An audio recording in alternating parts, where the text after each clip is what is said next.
lakukan kapan saja kalau kita mau. Sambil menikmati cemilan dan minuman yang lezat. Sementara saudara-saudara kita di Palestina, di Gaza, siapapun mereka, apapun agamanya, perang telah mengubur seluruh mimpi dan masa depan mereka. Mengapa Tuhan tak menciptakan bumi yang lain, tanah yang lain, yang hanya dihuni oleh anak-anak, dipenuhi tempat-tempat bermain, rumah-rumah yang tentram, makanan yang cukup, untuk kekal persahabatan dan persaudaraan, taman-taman bunga, dan kebun-kebun yang selalu berbuah. Ya, tak mengapa kalau Tuhan ingin menyertakan orang dewasa di sana, asalkan hati mereka sudah dipenuhi dengan rasa cinta, bukan angkara, amarah, atau rasa kebencian terhadap sesama. Supaya anak-anak tak tersakiti lagi, supaya ada yang menjaga mereka di malam-malam yang gelap, supaya ada yang mendekap mereka ketika kedinginan, supaya ada yang menceritakan kisah-kisah dongeng yang indah, supaya ada yang memastikan mulut-mulut mungil itu tidak kehausan dan kelaparan.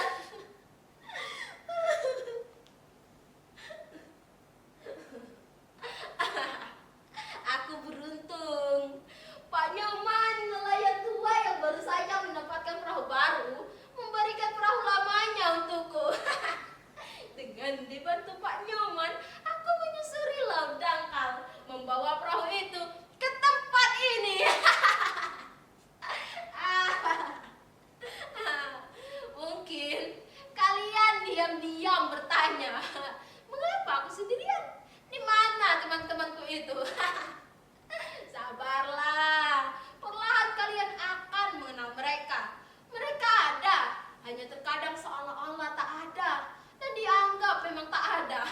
Aku sudah mencari mereka di kampung maya itu. Sayangnya, aku tak menemukan mereka. Itulah mengapa aku menyisir ke daerah pantai ini, hingga aku menemukan ide sederhana itu, membuat perahu persaudaraan yang akan berlayar ke lautan menuju Gaza. Ya, mungkin kalian menganggapku gila, sudah tak waras. Makanya jangan kebanyakan baca novel, bisanya menghayal melulu. Kasian hidup di zaman teknologi, tapi pikirannya masih nenek moyang ke searah ke laut. Soal Gaza sudah ada yang lebih pantas ngurusnya, jangan ngadi-ngadi. Ya, begitulah kalian menanggapi ajakanku itu. Aku hampir saja menganggap emang sudah tak waras ideku ini. Untunglah pada suatu malam, Made, Ali, Harun, Joshua, Christine, dan Melin, teman-teman lamaku, datang mengunjungiku ke pantai ini. Saat itu, aku sedang tertidur di perahu itu. Bagaimana kalau kita mengumpulkan dana atau balap atau apa saja selama 1 bulan, lalu kita berlayar? Nah, begitu kata Melin. Aku akan membuat sebuah lagu cinta untuk anak-anak di Gaza. Lagu ini akan kita sebarluaskan melalui seluruh akun media sosial. Dari sana kita akan dapat banyak empati dan sejumlah uang untuk membantu Gaza. Ide Joshua pun langsung disetujui oleh Butet. Lain lagi dengan Ali dan Harun. Mereka menyarankan agar kami makan secukupnya dan tidak berfoya-foya sebagai tanda maaf dan hormat kami kepada anak-anak yang kelaparan di Gaza. Sementara Christine menyarankan agar kami menulis surat mengadu pada Tuhan dan mengirimkannya ke Yerusalem, ke tembok ratapan. Sementara aku dan Made mencari perahu untuk melayarkan seluruh harapan itu.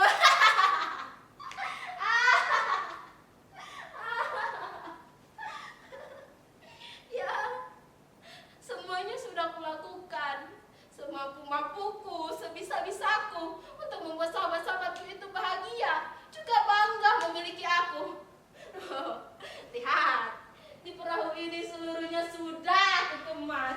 surat-surat, sajak, sepenggal doa, air suci dari pura, kuil dan gereja.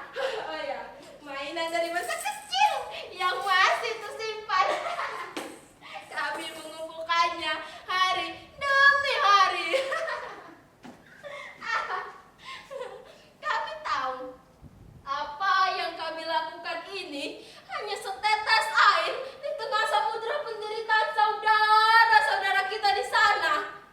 Tapi hanya ini, dan memang hanya cara ini yang bisa kami lakukan sebagai tanda cinta dan sayang kami kepada anak-anak yang telah mati di Gaza. Mungkin kami hanya seperti seekor semut yang membawa setetes air untuk memadamkan api yang membakar Ibrahim alaihissalam. Air itu hanya akan lenyap, menguap di hadapan kobaran api. Tapi kami ingin, sangat-sangat ingin menjadi bagian dari kebaikan Tuhan untuk mereka. Mungkin, atau yang kini sedang bertahan hidup dengan remah-remah roti di panggung-panggung karatan. Berebut-bubur dingin di panci-panci yang remuk oleh sepatu serdadu.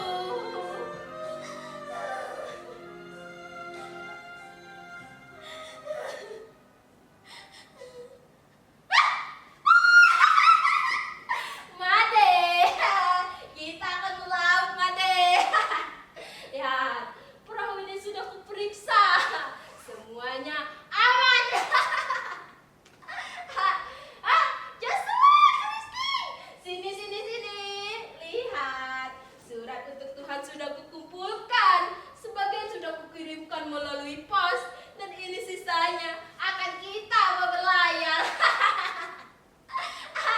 Ali, Harun, maafkan aku sahabatku. Aku tidak membawa katapelmu.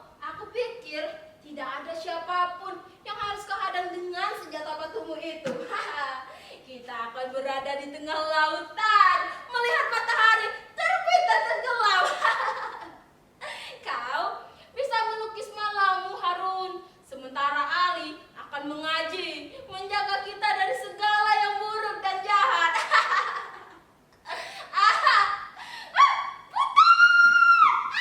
Butet, lisai.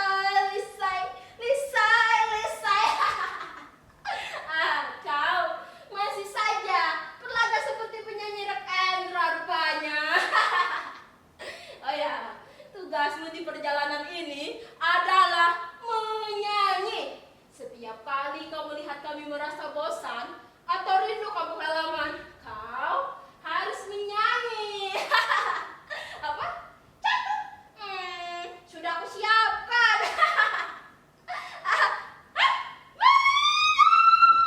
Meli. Kau tak jadi ikut dengan kita. Kenapa, Meli? Kalau kau tak ikut, siapa yang akan mengatur kebutuhan kita sehari-hari? Kami semua tak pandai manajemen, apalagi akuntansi. Coba, kalau tiba-tiba ada orang asing yang datang ke perahu kita dan menanyakan ini itu. Hanya engkau yang pandai berbahasa Inggris, Prancis, dan Rusia. Ayolah, Melin. Engkau akan ikut orang tuamu ke Australia. Aduh, Melin.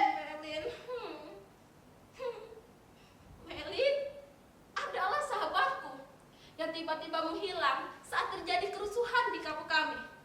Made mati karena leukemia. Buta juga sudah tidak ada.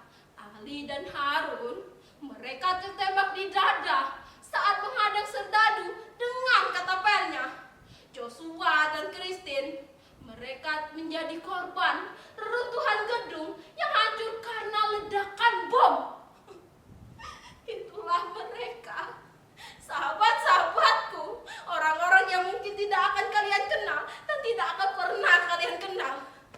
Tapi mereka hidup di dalam benakku, di dalam hatiku. Satu orang anak yang mati itu terlalu berat, terlalu besar untuk ditanggung.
Tolong kirimkan mataku ini ke Gaza, Tuhan, agar aku bisa menggantikan mata-mata anak yang menangis karena ketakutan dan kehilangan.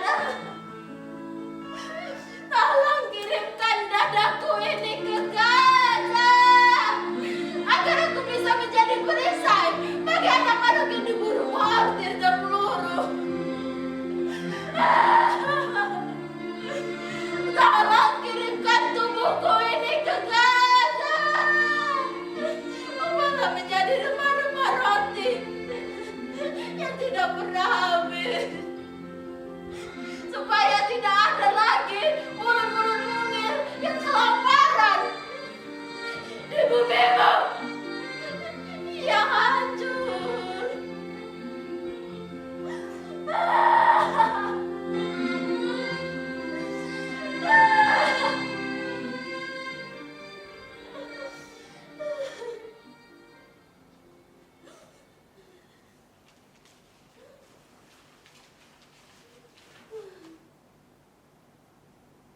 Apa? Kalian menanyakan aku siapa? Oh, namaku Nusantara.